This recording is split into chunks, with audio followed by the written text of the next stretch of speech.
So I want to talk about the timing here, because there were a couple of things that were interesting in your book to me.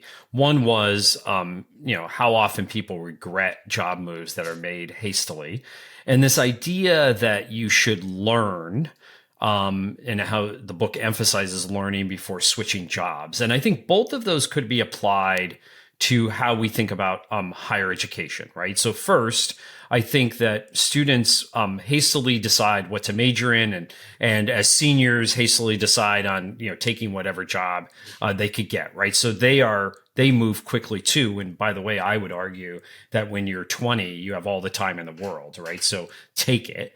And then this idea of learning, right? Because there seems to be parallels here. Particularly, I know you talk a lot to high school students and counselors and things like that. I see a lot of parallels to how students are choosing their academic major, right? Without really learning anything about it. They go to college, they pick this major, they take all these classes, then they get out, they get a job somewhat hastily, and then they're in a job and they're like, oh, this sucks, right?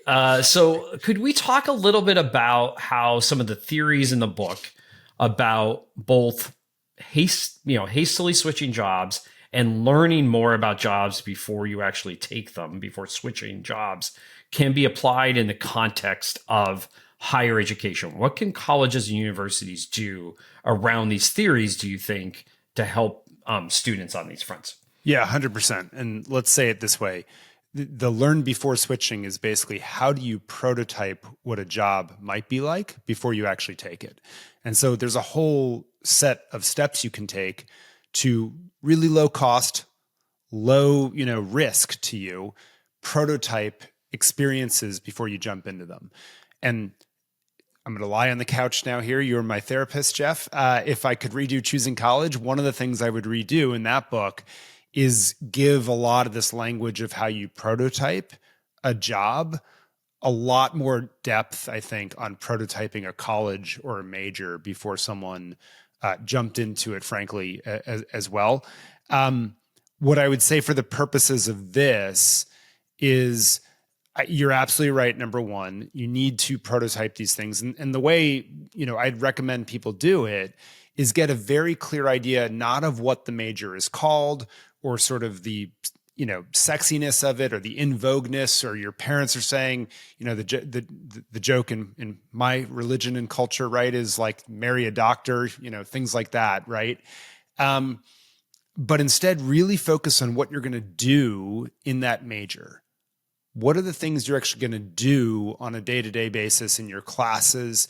And do they line up with the things that really give you energy and the capabilities that you really enjoy and want to lean more into, right? And so the way you can get clues about that is twofold.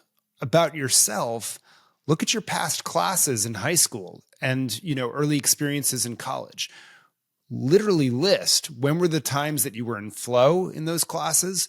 When were you just like, oh my God, this sucks and I can't wait to be done with this sort of thing?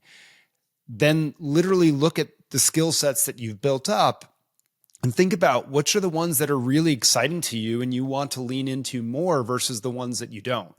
Once you understand that on what I would call as the demand side, like the what you want, then you start looking at the different possibilities, programs, majors, and so forth.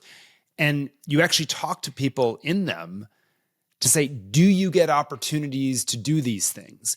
Do you, does it have opportunities where you do these things that I hate? How much does that happen, right?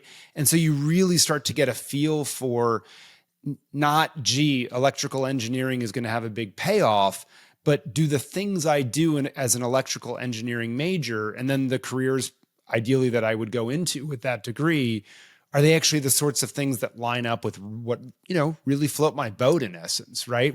What I like doing and what I'm good at doing, which, there's a lot of research that capabilities and what gives you energy, those are interdependent factors, right? They're not separable, even though we try to do so in the book.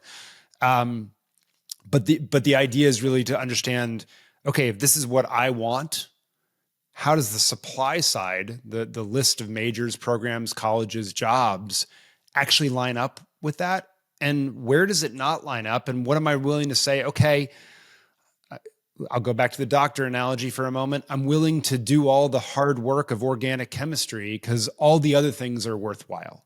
But as you know, Jeff, tons of people have entered college forever, intending to be pre-med, and then they hit organic chemistry and 75% of them don't make it through that screen.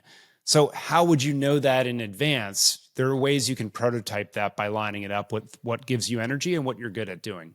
Yeah, and I like this idea of prototyping jobs because it also, I think, leans into this idea of job shadowing, of co-ops, of internships. Like the more that students see these things in college, even high school, I would argue, the better off that they're going to be in the long term.